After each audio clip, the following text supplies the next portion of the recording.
Hey, what's going on? This is another episode of the SMS News Channel. I'm going to be talking about what happened yesterday because it was some utter BS.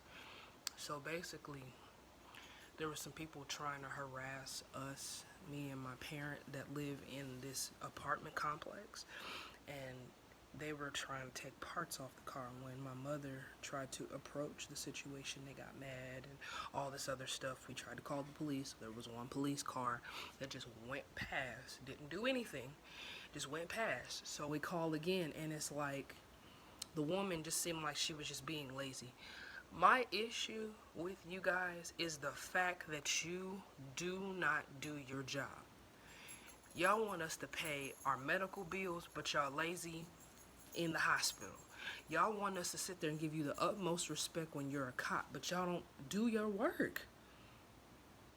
You're gonna basically make it seem like we're the victim, or not the victim in this situation. How the heck does that make any sense?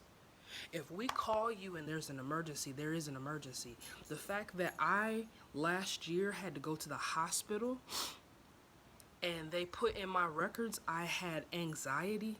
I've been having asthma for over 20 years of my life.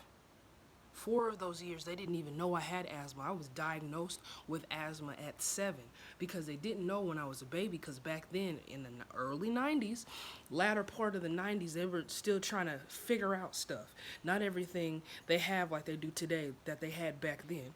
My issue is the fact that you guys are just lazy. You don't want to deal with the truth. I told my family member, I said, don't be surprised if this got anything to do with pastors. And I say this because when pastors get onto a certain level, I'm gonna be honest about it, because I grew up in church. I'm not gonna sit here and sugarcoat for none of y'all. Y'all know the truth, and that's on period. Shouldn't nobody have to feel this unsafe? But y'all need all the security at church. Why? Because you scamming people?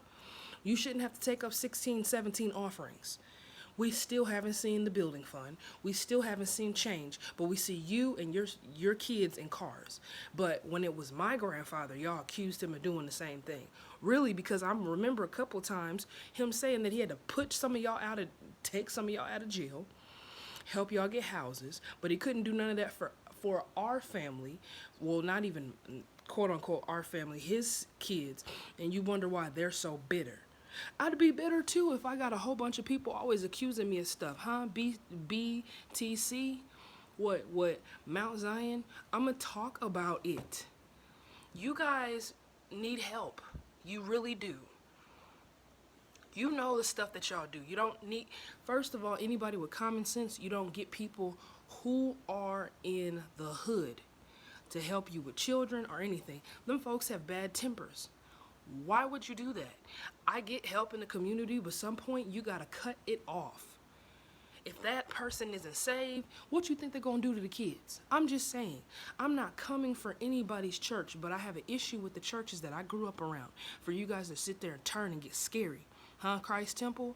Because you don't want to admit that you guys did ghost employment. We're exposing you guys because I'm tired of being in a ministry where people are not going to be honest. The thing that doesn't make any sense, you need to read in the book of Malachi. Malachi in the Old Testament deals with how to handle money. I'm exposing it because it doesn't make